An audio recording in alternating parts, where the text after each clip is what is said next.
A pesar de lo que implicaba para la física, la astronomía y la teología el mover a la Tierra al tercer cielo y despojarla tanto de su lugar privilegiado como de sus características físicas únicas, el libro de Copérnico tuvo un impacto que solo podemos calificar de moderado entre el gran público durante varias décadas. Se apreciaban sus cálculos, pero se ignoró la parte cosmológica. Todos sus lectores parecían aceptar que esas palabras del prólogo anónimo eran del propio Copérnico, como si al final hubiera decidido regresar a la ortodoxia científica. Incluso los que tenían sus dudas sobre eso, preferían callarse en público. Durante medio siglo, el único astrónomo abiertamente copernicano fue Réticus. En plena reforma y contrarreforma, y con el inicio de las guerras religiosas, desafiar la astronomía tradicional era desafiar a la religión misma. Solo un valiente o un loco se atrevería a tanto.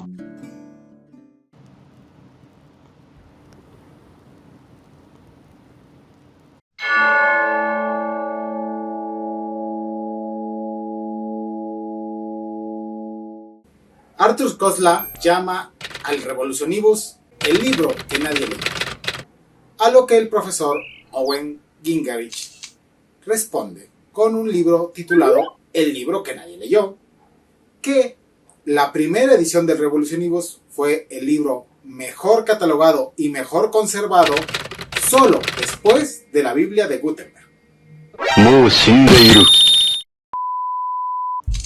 Todos los grandes astrónomos de la época tenían una copia del libro de Copérnico, solo que lo que a ellos les interesaba era el apartado técnico. El libro primero se veía como una especie de introducción, una justificación para poder utilizar el modelo. Por supuesto que no todos pensaban así. Algunos pocos se entusiasmaron realmente con la idea de que la Tierra pudiera estar en movimiento. Esta era una opinión heterodoxa, es decir, que no era de acuerdo a la ortodoxia. El canon científico dictaba otra cosa. Y también el religioso.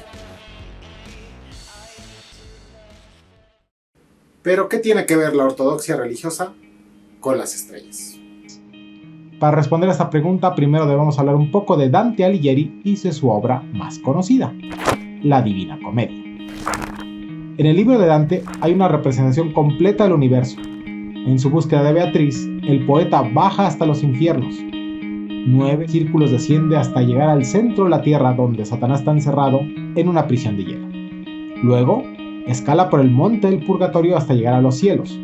9 cielos asciende, que se corresponden con los 9 órdenes angélicos y, más importante para nosotros, con los 7 planetas antiguos: Luna, Venus, Mercurio, Sol, Marte, Júpiter y Saturno, seguidos de la esfera de las estrellas fijas y finalmente el primer móvil, el motor inmóvil, que mueve a las esferas celestes, después del cual solo está Dios mismo. La estructura de ese universo es totalmente aristotélica. Y eso, en ningún sentido, fue una casualidad. La religión en el mundo antiguo no era una especie de elección individual o una mera creencia personal. Era una institución financiada por el Estado para beneficio de la comunidad. Sus doctrinas se correspondían, o al menos intentaba que se correspondieran, con la filosofía y las ciencias de la época. Detrás de la imagen poética del Dante hay 3 siglos de esfuerzos de las mayores mentes por hacer concordar el cristianismo con el aristotelismo. Lo que se ha llamado escolástica. Era un conocimiento que se consideraba prácticamente completo. El debate sobre esos temas no era muy bien visto. Se decía que quienes lo apoyaban no les interesaba la ciencia, sino la novedad y la fama. Y luego vino el cisma, y el ambiente académico se puso peor. Mucho peor. En 1521, exactamente 200 años después de terminado el libro de Dante, Martín Lutero, un fraile agustino alemán, fue llevado a juicio ante el emperador Carlos V Worms por sus ideas sobre la Iglesia. Lutero escribió una trilogía de libros para explicar sus ideas sobre la religión y cómo creía que se debía reformar a la Iglesia Católica.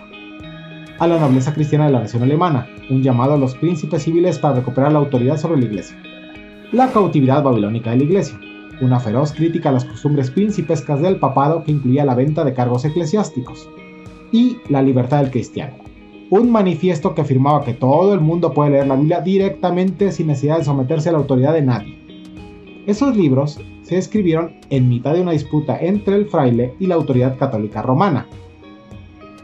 Lutero era un fraile y un profesor universitario que tuvo una profundísima crisis espiritual y reflexionó muy seriamente sobre el perdón y la gracia, llegando a la conclusión de que no hay manera de obtenerlo más que por méritos propios. Es decir, no se puede comprar. Y la salvación solo depende de ti mismo.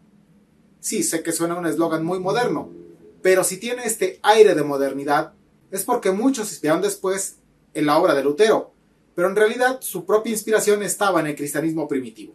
Pero lo que para Lutero era una simple verdad, chocaba de frente con siglos de doctrinas sobre la autoridad del Papa para el perdón de los pecados y también con una muy jugosa fuente de financiamiento con la cual se estaba construyendo la Basílica de San Pedro.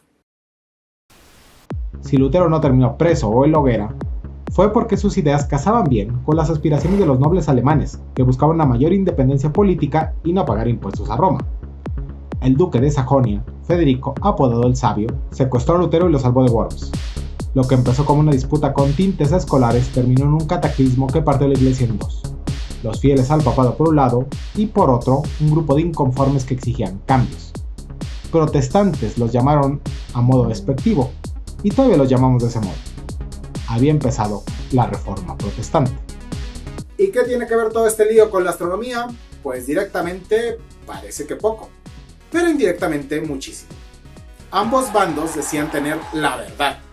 Ambos bandos se volvieron intolerantes hacia quienes discreparan de ellos. Por un lado, los luteranos, que solo tenían como autoridad la Biblia. Por otro lado, los católicos, que además tenían toda la tradición medieval. En ambos casos, su visión era totalmente geocéntrica. Pues, o estaba Aristóteles, o los pocos pasajes que hablaban acerca del movimiento de los astros lo hacían desde una perspectiva totalmente geocéntrica, por ejemplo el de Josué. Pero todavía hay algo más profundo. Así como es el cielo, la tierra y viceversa. Para la mentalidad medieval que subsiste en el Renacimiento, ambas realidades se reflejan mutuamente y están estructuradas por Dios. Tienen jerarquías naturales que deben ser respetadas. Incluso Lutero, con su profunda crítica a Roma, no reniega de la autoridad, solo la transfiere a los señores feudales, príncipes y demás autoridades civiles. El conflicto religioso escaló rápido. La insurrección alemana pronto se extendió por Europa, pero el bando católico, una vez superado el shock inicial, contraatacó, no con una reforma de la institución que se adaptara a los nuevos tiempos como pedían los protestantes, sino con una reforma en sentido inverso, que exaltara la tradición, la autoridad del Papa y los viejos y santos valores, una contrarreforma. Y en medio de todo este lío y este pringao está Copérnico en Polonia escribiendo un libro.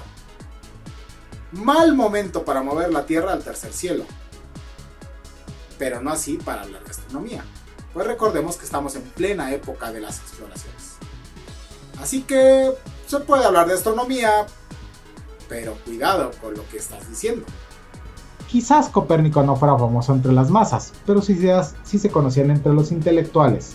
El propio Lutero oyó de Copérnico y le dijo unas palabras, poco halagadoras. La gente le prestó la oreja a un astrólogo advenedizo que buscó demostrar que la Tierra se mueve, no los cielos en el firmamento, el Sol y la Luna. Este loco desea revertir toda la ciencia completa de la astronomía, pero la Escritura Sagrada nos dice que Josué comandó al Sol quedarse quieto y no a la Tierra. Tampoco debemos exagerar la hostilidad hacia el copernicanismo.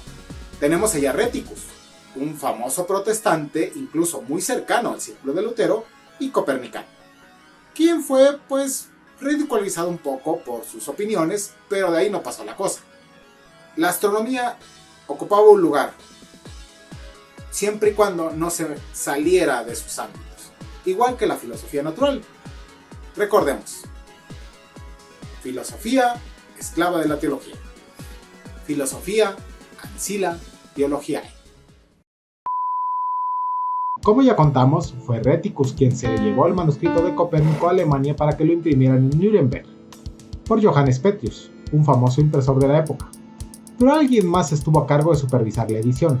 Esa persona fue quien le cambió el título y le agregó el famoso prólogo anónimo, Ad lectorem de Hypotesibus, Huius Operis.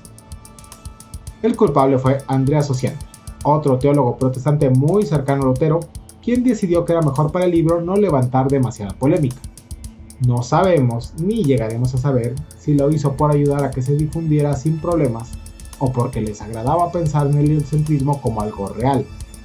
Como fuera, el libro salió de la imprenta con esas correcciones y fue la forma en que se conoció por los principales astrónomos de la época. La mayoría de esos astrónomos usó el libro de Copérnico tal y como pedía Ossian, como mera hipótesis matemática. Los cálculos de Copérnico eran valiosos y el de Revolutionibus fue ampliamente consultado por los especialistas. En 1551, usando el modelo copernicano, Erasmo Reinhold elaboró las mejores y más precisas tablas astronómicas hasta su época, las tablas pruténicas o tablas prusianas.